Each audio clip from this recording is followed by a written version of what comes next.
The great news of this is that we are predicting a balanced budget for the first time for 2015-16, and that now means the emergency levy passed in 2004, which was intended to fund 3 to 4 years worth of budgets, will now fund 12 years of budgets with no additional tax requests from the community, and we're very pleased about that.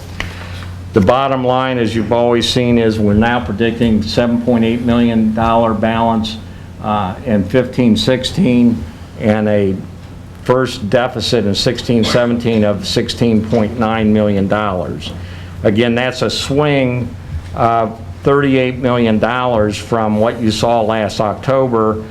$30 million of that comes from the positive variances from the actual state budget and our budget model refinements. The balance comes from underspending last year and a lower base that we projected into the future.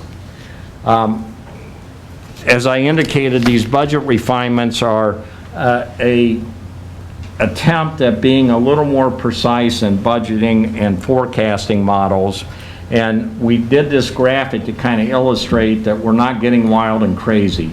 In my view of the world, there are kind of three classifications for assumptions and projections.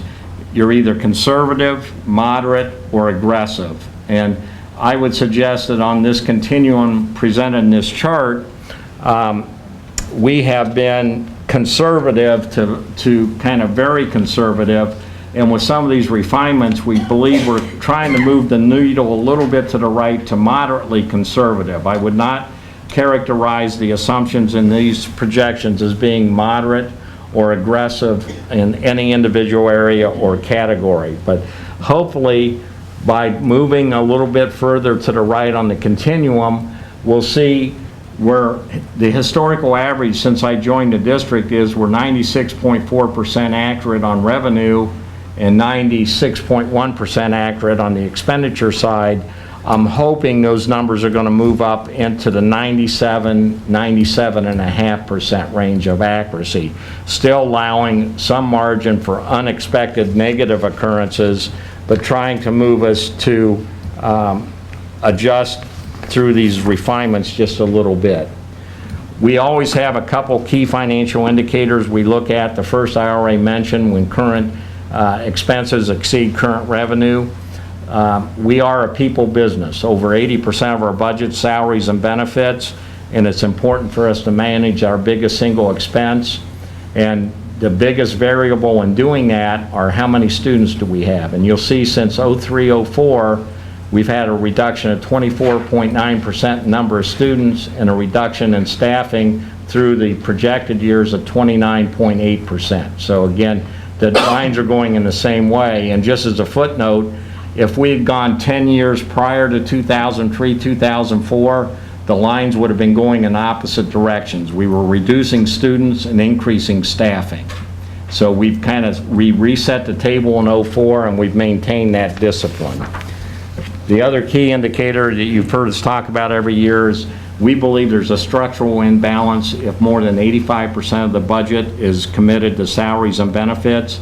We've aggressively and continuously moved that percentage number down, and we're now just hovering slightly above 80%, which is a very desirable place, both from a structural balance and from the giving us the opportunity to reallocate some of our resources to support the blended learning initiative. And then our School Finance 101 chart, again, you'll see the green line's income declining, red line was flat for 4 years to the left of the blue arrow, and then it goes back to rising. Even if we could flatten out that red line and just imagine that going straight across to the end of the chart, we still have a significant gap between expenses and revenues, and something that eventually we have to address.